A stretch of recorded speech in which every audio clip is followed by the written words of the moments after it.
Sushant Singh Rajput case में प्रवर्तन निदेशालय ने रिया चक्रवर्ती से पूछताछ की है। रिया ने थोड़ी मोहलत मांगी थी, लेकिन ईडी ने मोहलत देने से मना कर दिया। प्रवर्तन निदेशालय ने 4 बैंक खातों की जानकारी ली है, ऐसा सूत्र बता रहे हैं। कोटक बैंक, एचडीएफसी बैंक और स्टैंडर्ड चार्टर्ड बैंक में जो खाते हैं उनके बारे में जानकारी ली गई है। कोटक और एचडीएफसी बैंक के खातों से रिया को पैसे ट्रांसफर हुए हैं, ऐसा सूत्रों का कहना है। सुशांत ने कार लोन लिए थे, उनके पास 2 कारें थीं। सुशांत के पास पवनी में फार्म हाउस, गोरेगांव में अपार्टमेंट वगैरह भी थे। ये सब सूत्रों के जरिए जानकारी आ रही है। और मुंबई के प्राइम लोकेशन में रिया की 2 प्रॉपर्टीज हैं। रिया चक्रवर्ती ने हाल में ही ये प्रॉपर्टी खरीदी है और रिया की प्रॉपर्टी की जानकारी ईडी फिलहाल ले रही है, ऐसा सूत्र बता रहे हैं। सुनील के पास चलते हैं। सुनील, पूछताछ जारी है, किसको किसको बुलाया गया है? ईडी ने बुलाया है। रिया और उसके परिवार में कौन कौन से लोग हैं? देखिए, अभी तो जो पूछताछ चल रही है आज के दिन से ईडी के दफ्तर में, मेरे पीछे ईडी का आप दफ्तर देख रहे हैं, अभिनेत्री रिया चक्रवर्ती हैं।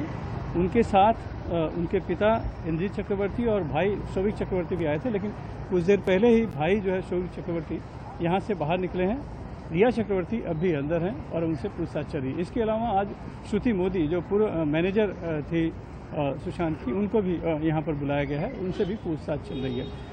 दरअसल पूरी जो पूछताछ है वो मनी लॉन्ड्रिंग का पता लगाने के लिए है कि पूरा मनी ट्रेल जिस तरह से हुआ था। जो आरोप सुशांत सिंह के पिता ने आरोप लगाया था कि 17 करोड़ कोटक महिंद्रा बैंक के ब्रांच बैंक में अकाउंट में रुपए थे, जिसमें से 15 करोड़ अलग अलग अकाउंट के जरिए गड़बड़ी की गई है, गबन किया गया है और आरोप रिया चक्रवर्ती पर लगा था।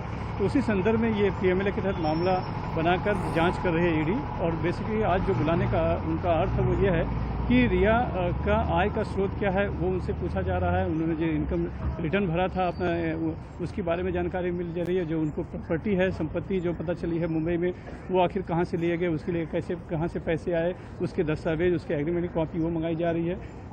रिया ने सुशांत और अपने भाई को साथ मिलकर 2 कंपनियाँ वहाँ पर खोली थी रायगढ़ के उलवे में, जो कि उनके पिताजी के नाम पे फ्लैट था, इंद्रजीत चक्रवर्ती के नाम पे 503 सोसाइटी में वहाँ।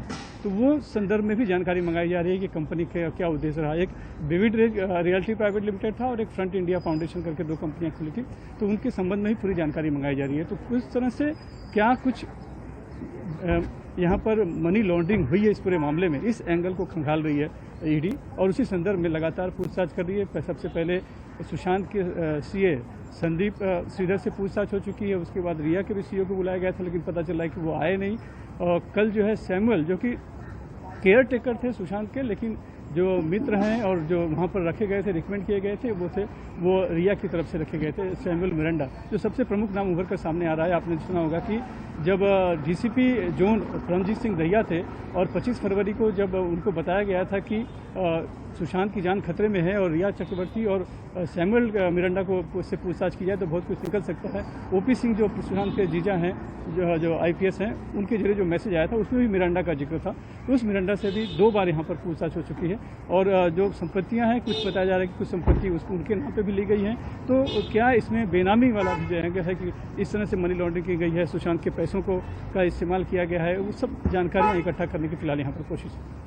सुनील, जिस तरह से पहले पूछताछ हुई थी और सुशांत के सीए से भी जो पूछताछ हुई थी, उसमें जो सामने आया था वो कह रहे थे कि 4.5 करोड़ से ज़्यादा पैसे नहीं है, रुपए नहीं है उनके अकाउंट में, तो ट्रांसफ़र की बात गलत है। लेकिन अब जो सूत्रों के हवाले से निकल कर आ रहा है, तो सिर्फ ये बैंक अकाउंट, सुशांत के बैंक अकाउंट का मसला नहीं है, बहुत जगहों से बहुत तरह की चीज़ें अब निकल कर सामने आ रही हैं, जिससे लगता है कि उनका परिवार जो कह रहा है उसमें काफ़ी कुछ सच्चाई हो सकती है।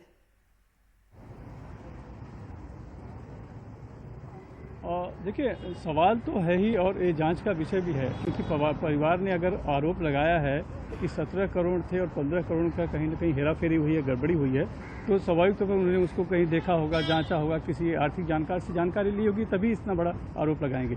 लेकिन हाँ, सुशांत सिंह राजपूत के जो सीए हैं श्रीधर संदीप, उनका साफ तौर पे कहना था कि उस कोटक महिंद्रा ब्रांच जो बात हो रही, जिसकी बात की जा रही है, उसमें 4 करोड़ ही है और उतना बैंक बैलेंस ही नहीं था जितना कि आरोप लगाया जा रहा है कि वो उतना उन्होंने निकाला गया हो या गड़बड़ी की हो।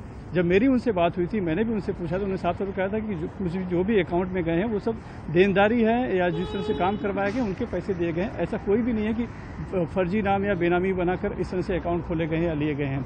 हाँ, लेकिन उन्होंने साथ में ये भी कहा कि पूरी अभी एंट्री हमारे पास नहीं आई है, क्योंकि एंट्री सुशांत की तरफ से आनी चाहिए, वो अभी है नहीं। तो जो अब उनके पिता हैं या जो भी हैं वो लीगल हेयर जो हैं वो उनके जरिए आएगी, तब ज़्यादा जानकारी मिल पाएगी।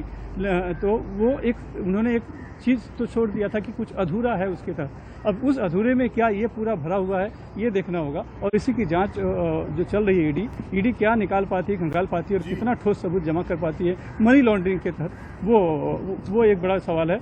बाकी सीबीआई जो करेगी वो तो धोखाधड़ी के तहत करेगी, जिसका कि आरोप वो तो हमें मालूम है सीबीआई क्या करेगी। एक छोटा सा सवाल है, बेनामी जो है वो संपत्ति कौन बनाता है? जिसके पास बहुत पैसा होता है या जिसके पास पैसा नहीं होता है?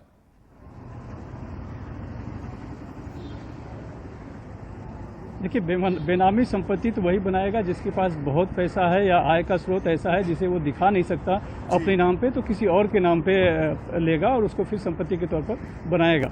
लेकिन यहाँ सवाल ये है कि आरोप उसी तरह का है जो संदिग्ध जो लग रहा है कि क्या रिया ने सुशांत सिंह से नज़दीकियां करके उनके पैसे गबन करने के लिए या हड़पने के लिए कुछ इस तरह के बेनामी लोगों को खड़ा किया, कुछ बेनामी आदमियों को खड़ा किया और वहां पर पैसे इन्वेस्ट करवाए या फिर कुछ काम करवाया और ज़्यादा पैसे दिलवाए, कुछ क्या किया है, वही सब है वो की जाँच हो रही है। इसलिए कह रहे हैं कि जो आरोप है वो आरोप साबित होना चाहिए। पहले तो उतना बैलेंस होना चाहिए, जितने का आरोप लगा है उतना पैसे बैंक में पैसे होने चाहिए, और अगर हैं तो फिर वो किस तरह से गए हैं, गबन हुए हैं। मान लीजिए जिस अलग अलग उन्होंने काम करवाए हैं, कंपनियां बनी थी, उस कंपनियों के तहत पेमेंट हुआ है, तो उसमें भी कोई गड़बड़ी नहीं है, वो बेनामी नहीं हो जाएगा। हाँ, कुछ संपत्ति अगर ली हुई किसी और के नाम पे, तब जाके वो बेनामी हो सकता है। जी सुनील, बहुत लंबा चलेगा ये मुकदमा, देखिएगा बहुत सारे ट्विस्ट एंड टर्न होने वाले हैं इसमें।